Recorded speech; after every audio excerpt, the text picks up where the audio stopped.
Hi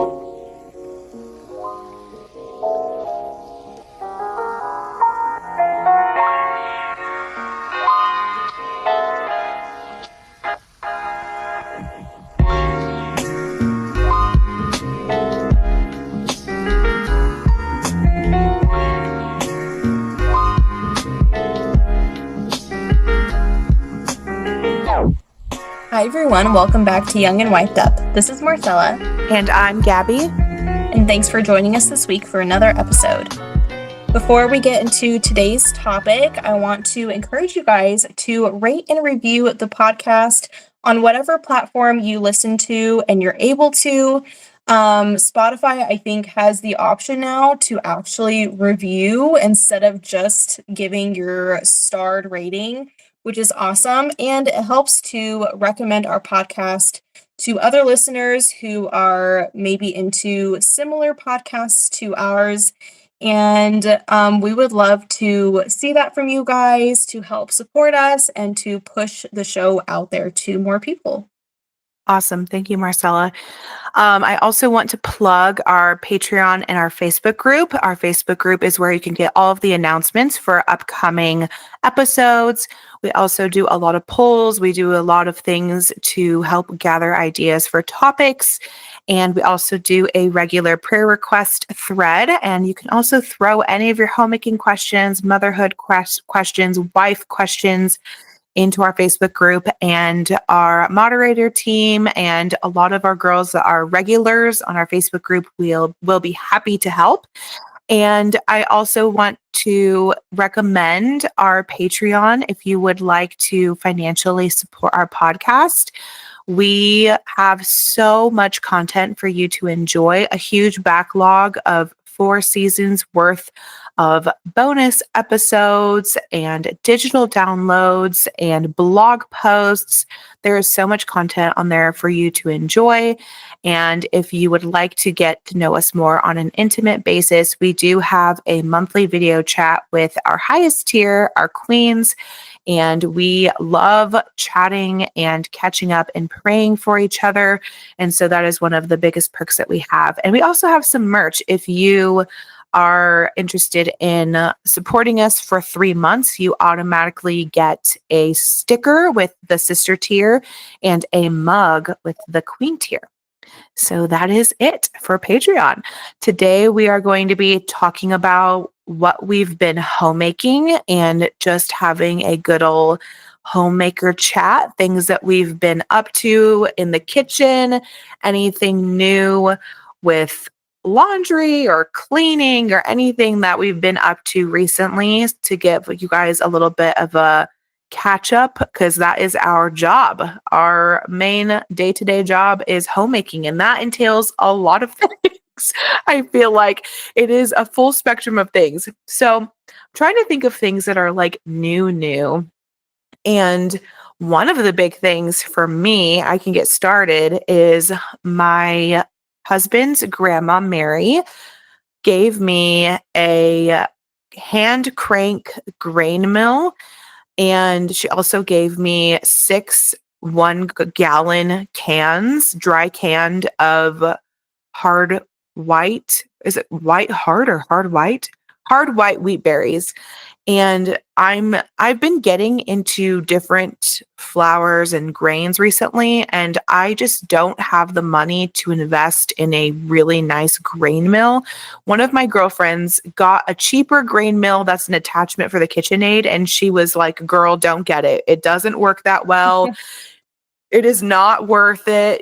Just start saving for a really nice one," because I guess it takes a long time for it to grind, she said. And it also doesn't get to a fine texture that she prefers. And so this was a blessing. We were at a family event in California last weekend, and it was such a blessing because we were just chatting about baking. That's one thing that me and Ryan's grandma can talk about forever together. And she was like, Do you have wheat berries? And I was like, no. And I was like, I actually don't have a grain mill. Like that's something I'd really like. And she was like, let me show you something. Takes me into the pantry, shows me these giant cans of wheat berries. And then she's like, oh, and I have this. And she pulls out this hand crank grain mill. She's like, do you want it? And I was like, yeah, that would be great. And then I looked it up online later, and it's $100 grain mill, and it's really good. It got the flour down to a really nice fine texture, and I baked with sourdough loaves with it last week, and it was so good, so fresh. I did a 1/3 to 2/3 ratio with all-purpose flour, so I think this next week I'm going to try a 50-50 ratio and see how I like that, because sometimes with whole wheat, the sourdough loaves can be super dense. I don't know, Marcella, have you Yeah. worked with whole wheat before with sourdough? Yeah, that was actually the first sourdough loaves I ever made were 100% whole wheat, and Mm, it is really hard to find the right ratio. yeah. And even, like, the right hydration also, that Yes. works really well, but, yeah, they're definitely a lot more dense than, like, your all-purpose flour or even einkorn or anything like that. Yeah, and you know what? I was working with einkorn earlier this year. There was a sale at Sprouts with einkorn, and I was like, well, better late than never. I'll just grab this and try it.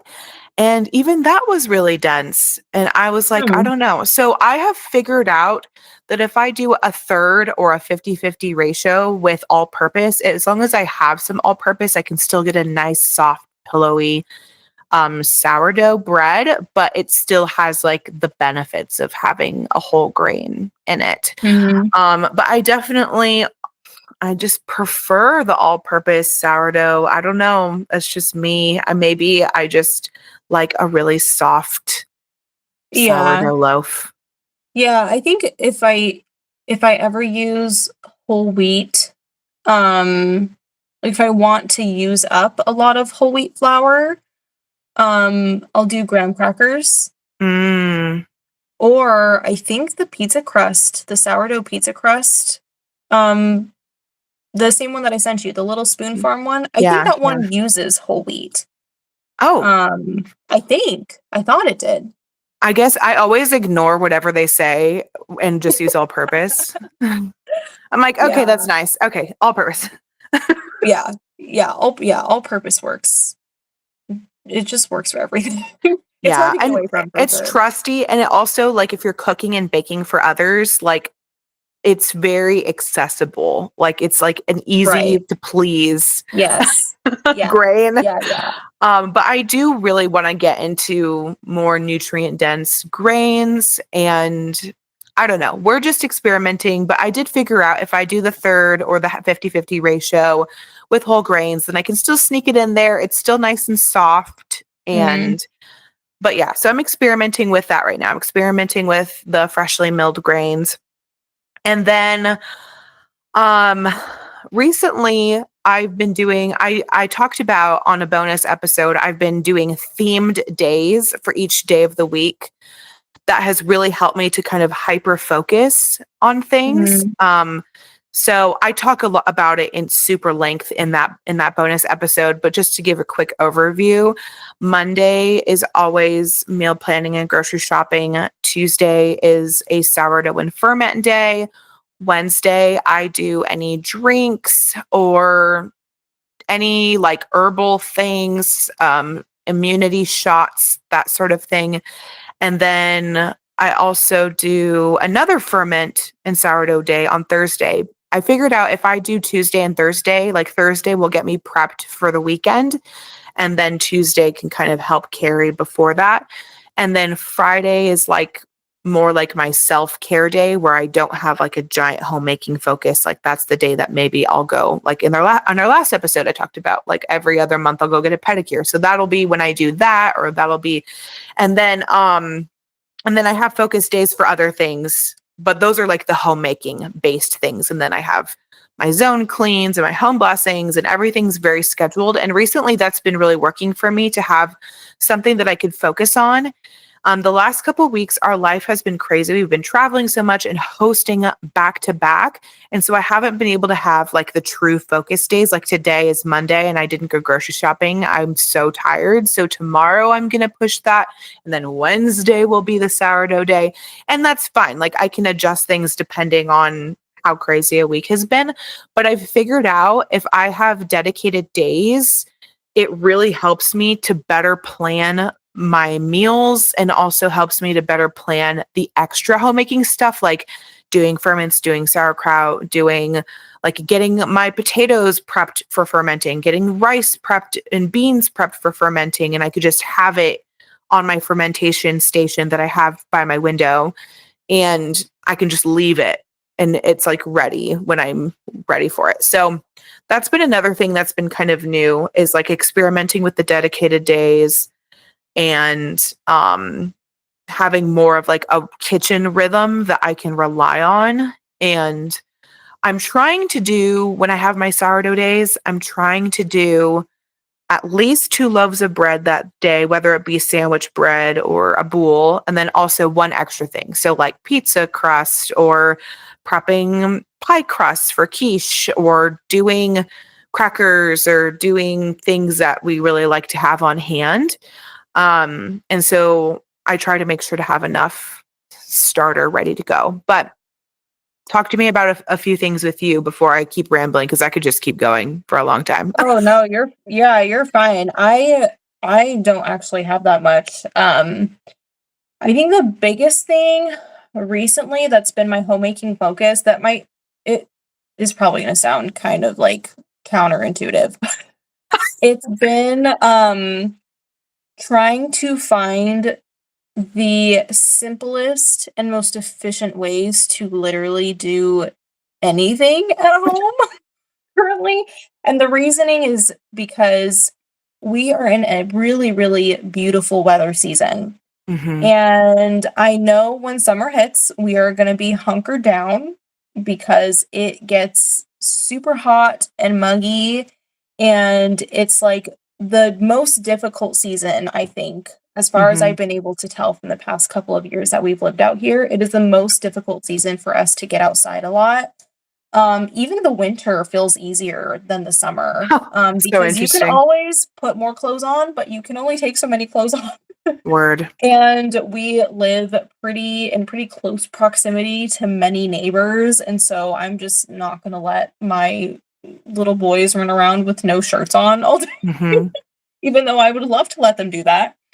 Anyway, yeah, so it has been um a goal to streamline everything as much as possible so that if we are out for hours and hours in a day, things are not falling apart at Hmm. home. And so I'm definitely not in a season of tons of baking or tons of like experimenting in the kitchen. I am still keeping up like with our regular sourdough stuff. I mean, I've found recipes that really don't take hardly any time at all, which is the great thing about sourdough, especially the no knead recipes. Um, and then I guess I've still been doing, like trying to keep up with like my kefir fermentations as well. Also experimenting a little bit with like different kinds of yogurts and like there's this book that I got from Azure. It was on sale and I was like, "Oh, this looks interesting." And it was like homemade it's like a homemade milk ferments recipe book with different types of ferments. So they have like different kinds of yogurts, different kinds of kefirs, cheeses, like a bunch of different things that you can make. And I made recently. The kids loved it. It's like this almost dessert yogurt. I don't know, it's kind of hard to explain, but it's like what is it called? I think it's Vietnamese. Huh. But you use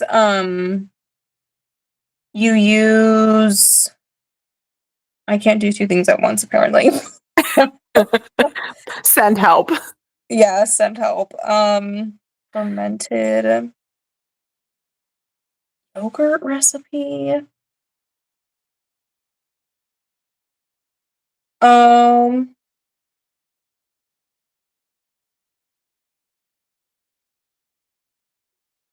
how do you pronounce this? It's it's DAUA, Vietnamese yogurt, or Dawa? Dawa?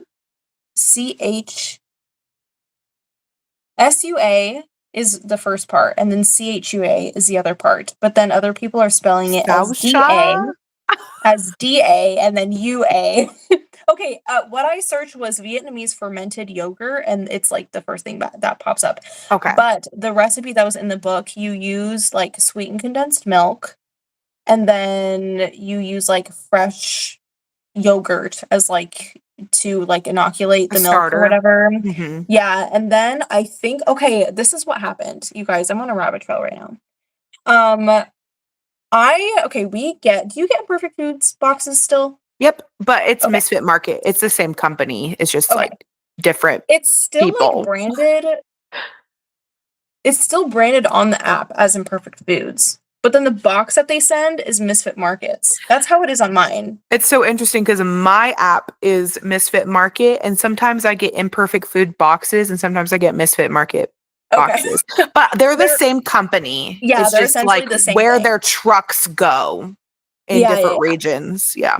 Yeah, okay. So I got a box this one week, and it was one that I didn't realize that I was getting, and so I didn't edit anything in it, so just, like, whatever we got is what we got because they just curate it for you unless you go and put things in and take things Mhm. out, and we ended up getting this, like, half gallon of ultra high pasteurized, it was like UHT organic milk, whole milk or something like that, and I was like, "I don't know what to do with this," because we get raw milk from the Amish farms nearby, and so I was like, "Okay, now I have, like, 2.5 gallons of milk, and what am I Oh, supposed to do with no. all of this?"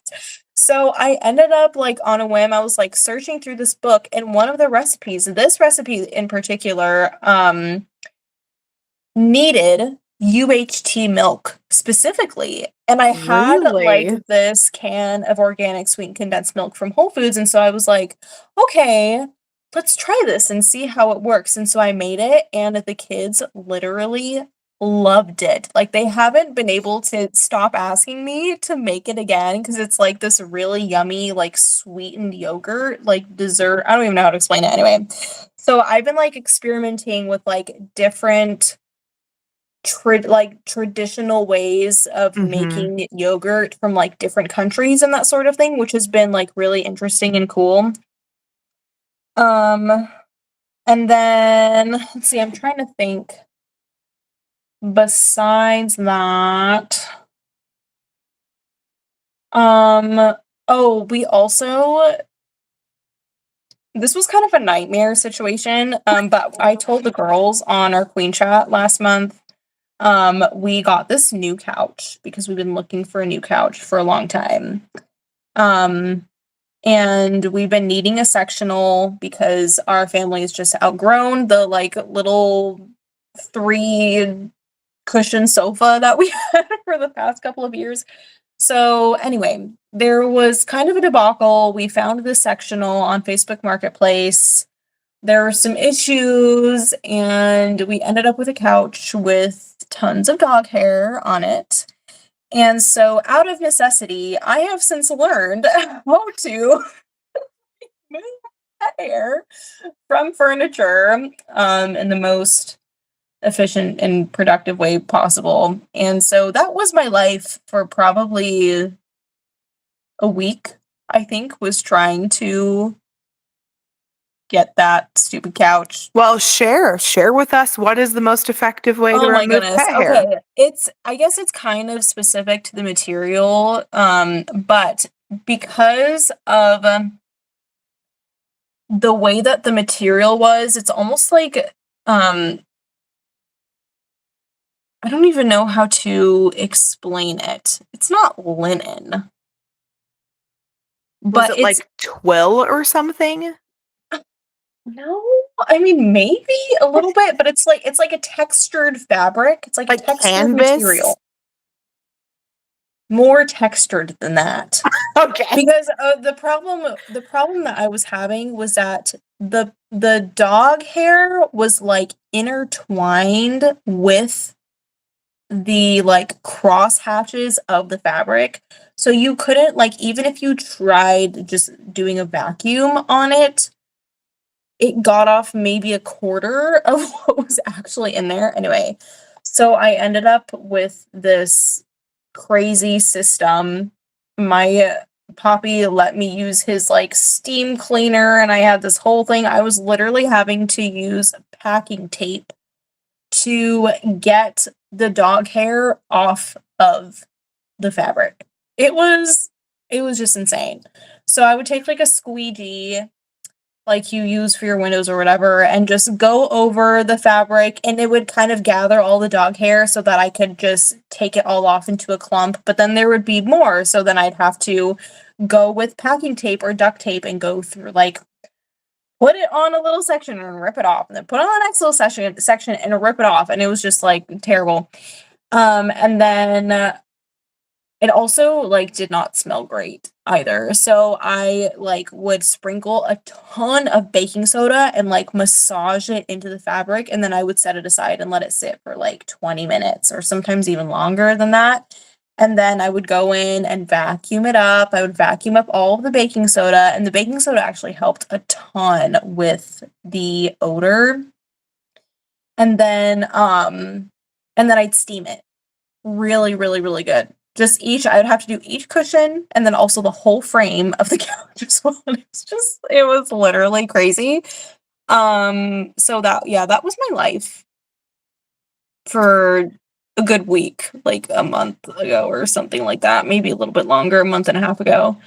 Anyway, 0 out of 10 would not recommend. I really appreciate your efforts since that's going to be my bed next week. I know, that Um, was my main concern because you and also our father are both, like, really allergic very. to pet hair and that whole thing, and he's been Mhm. over quite a few times. He's sat on the couch, he hasn't had any reactions, so I'm hoping I got most of it that would cause any issues for when you're here, but I was like, "I can't have people blowing up when they're visiting my house, like, Yeah. I will not allow Yeah. it." But it kind of sucked because the couch itself, it's nice, like, the size was perfect, Mhm. it was, like, the color that we were looking for and all this stuff, and then it was just too good to be true. Anyway, Facebook Marketplace is is a wild ride, yeah. You never know what you're gonna get. I could You tell really you don't. guys about a successful one that didn't include pet hair. A few weeks ago, I was scrolling on Facebook Marketplace, as you do, and I saw this beautiful in pristine condition dollhouse with a ton of like furniture, and it's nice and wooden, and it was like this really nice non-toxic like company, and it was $20, and I was like, I It's need this. insane. And so I got in the car, drove not even 5 minutes to a neighborhood nearby, and I thought that no dolls came with it because in the picture that she had posted, it was just the dollhouse and the furniture. So I asked, is everything included? And she said, yes, the furniture is included. And then when I looked online, the dollhouse specifically didn't come with dolls. You'd had to buy the doll separately. So I thought I'm going to have to buy dolls. Well, I go there and she gives me everything in like bags and the big dollhouse. I take it home and I'm starting to clean it. I unpack everything to start wiping it down. And it has not only all the furniture and everything's in perfect condition, not even a nick of paint. Like it's perfect. But she also had 8 wooden dolls included, and it was $20. Like, guys, do you understand what I'm saying? It was an over, like, I did the math how much it would have been if I had bought all of it new, because I went on Amazon and like figured everything out. It would have been over $200. That's crazy. And so now I have this fabulous dollhouse with solid quality doll furniture and dolls. And our friends came over like a few days later and for like a fellowship, and then I brought it all down because like when things get quieter and most people leave, usually we have one family that stays late with their kids, with their two kids, and so I like brought it down and I was like, they're gonna die. And sure enough, they were playing with it for like 2 hours and it was like such a hit. And then we had a family stay with us recently that had a little toddler girl and she loved it. She was like obsessed with it. So now it's my new favorite thing to take out when we have kids over, especially like the little toddler, preschool, kinder age is like when they're vibing with the dollhouse. Anyway, Yeah, I yeah. want to play with the dollhouse. I set it all up when I first got it. I like cleaned it all and then I set it all up and I was like, this is so fun. Yeah, that was like such a good find. I Such cannot a good believe you find. got it. Yeah. Yeah. So And sometimes you so, really just get like those yeah. really just gems. You like And find those gems. it had been a listing for 5 days, Marcella. I'm like, That's crazy. who's not trying to grab this? I don't, it was for me. God gave me this dollhouse. And now I'm on the hunt for like a really nice play kitchen that's like wood and Mm, nice. I'd yeah, really yeah, love that. yeah. Or an outdoor play kitchen. Anyway, Yeah. now I'm like all hopped up to like get better toys for when we have kids over. Yeah. A couple other things. My friend Penelope, who is also a patron, shout out Penelope. She came to visit me this last weekend. Her and her husband came to stay in town. And I love being friends with homemakers. You benefit so much. Literally every time I go and stay with my homemaker friends, I get gifts of homemade things or things to help me with my homemaking. And then when my homemaker friends come to stay here, I get to benefit from it too. And so it's just like this beautiful cycle of us helping each other. So my friend Penelope brought me a SCOBY, a kombucha SCOBY, and she Ooh. is really into kombucha, which I am into it too, but I've never made it myself. You and our mother did it until they exploded, and that was a trauma for all of us. But in your guys' defense, a lot was happening and they got neglected. Something bad Yeah. happened. I think that was when I got pregnant with Seth. Something And really bad then, happened, and they were left probably in too warm of a place, or something oh happened. yeah, we killed the scobies for It sure. was, yeah, everything died. So anyway, I'm determined to not let that happen. And if for some reason I do need to not do the kombucha, I will need to figure out how to pause it. So I don't know, guys. I was doing water kefir for a while and it is just too many steps and too overwhelming for me right now. I don't know what it is. I have my kefir grains in the fridge. Maybe I'll revive them. I don't know. I'm just going to keep them in a little jar just in case I get the itch again. But now I'm like, I have this SCOBY and now I want to do kombucha. So that's my new thing, especially because now we're entering the warmer months and I want a cold beverage. Like that's just, I Yeah. always need to have a beverage in my hand. So yeah, now I'm going to do kombucha. And usually when people give me things, then I feel like I need to do it now. So it'll be good motivation to learn this new skill. And then she also brought me some crochet hooks to get me started with crochet. Ooh. And Penelope. I know everybody's trying to like get me to crochet. So now I have some things to start. She was going to bring me yarn. She forgot yarn. I'm like, it's fine. I can go to a thrift store and get yarn. Like there's yarn everywhere. Yeah. I just need to start with like a granny square and go from there. And then she Can also I brought tell me, you that I've only done a granny square literally once in my whole life? that's crazy And because you crochet very elaborate things and I don't understand that. yeah, you don't need to start with the granny square. But I Honestly, want to. I I want to do a I cute little feel like that's flower. more complicated than something else. Really? Yeah. Marcella, don't tell me that. Don't I'm tell me that. sorry. Anyway, she also brought me some homemade vanilla extract. So, Ooh, and then yum. the weekend before that, we were staying with our friends, and my friend Jasenia sent me home with blue tansy tallow that she had made for me and a bunch of other things. Some magnesium aloe spray. Like, everywhere I go, I benefit from the homemakers. So, shout out to my homemaking friends. You guys keep me going. Bless.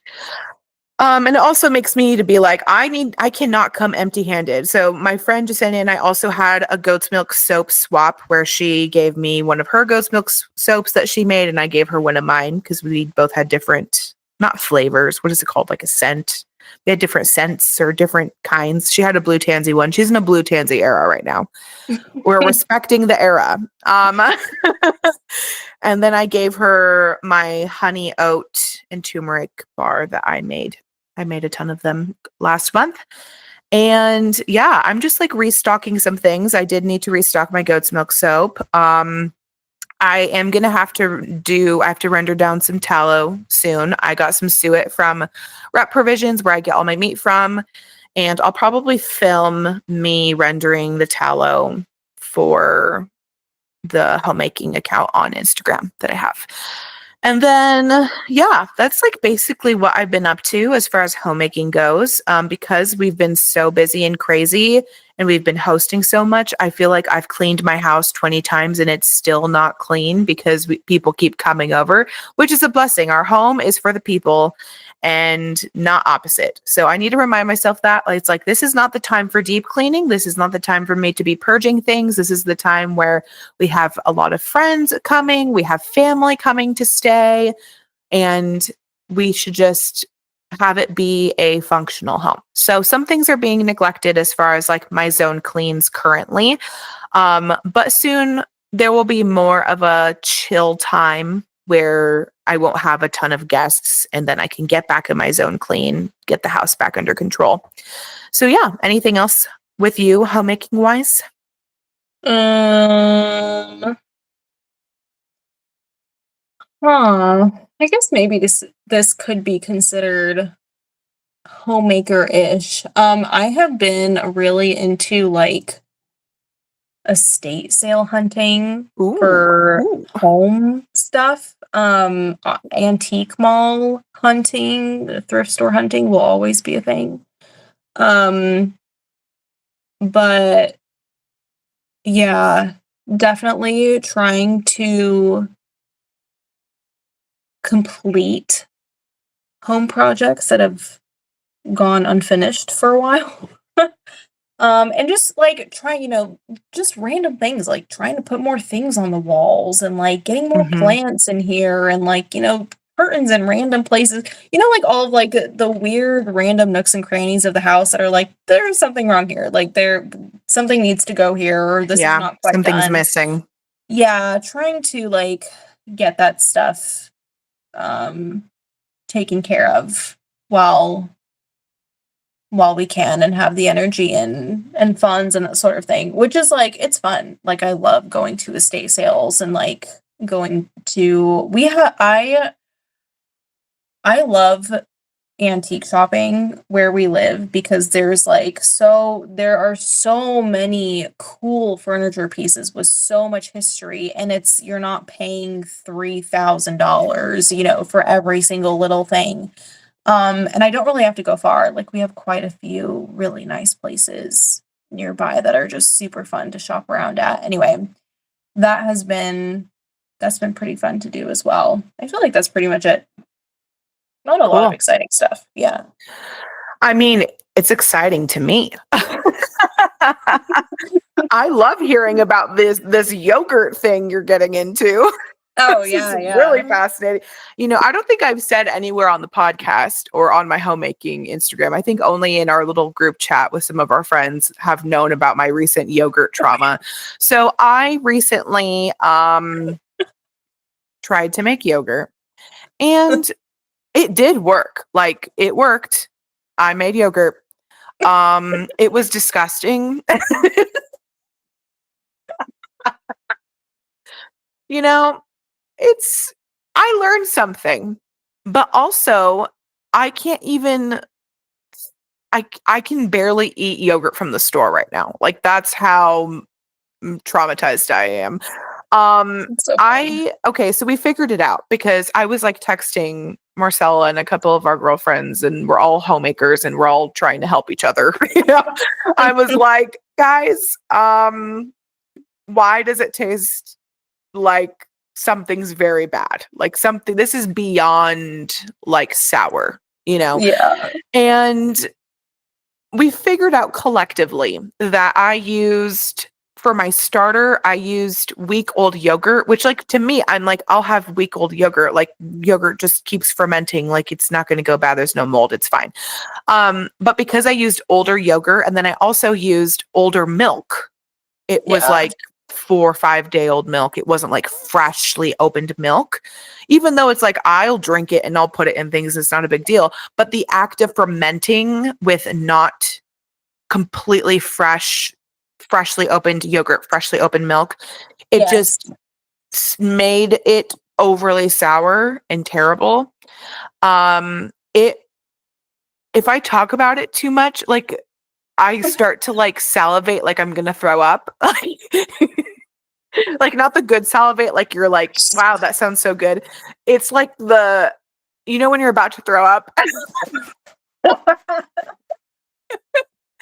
When that's the feeling in my mouth. Ryan ate it. He ate it.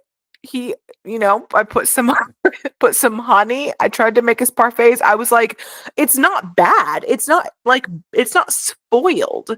There was nothing wrong with it. But it was just too sour. It was beyond what anybody should tolerate. And I can tolerate like Greek yogurt, unflavored, no sugar, no nothing. And that's real sour. That's real tangy. Okay. This was like, it tasted like what throw up tastes like when you throw up.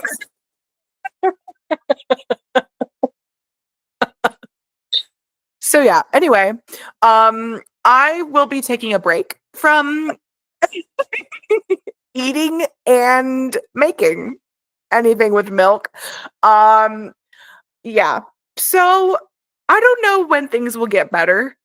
I will get back to you guys. Can you at least have like sour cream still?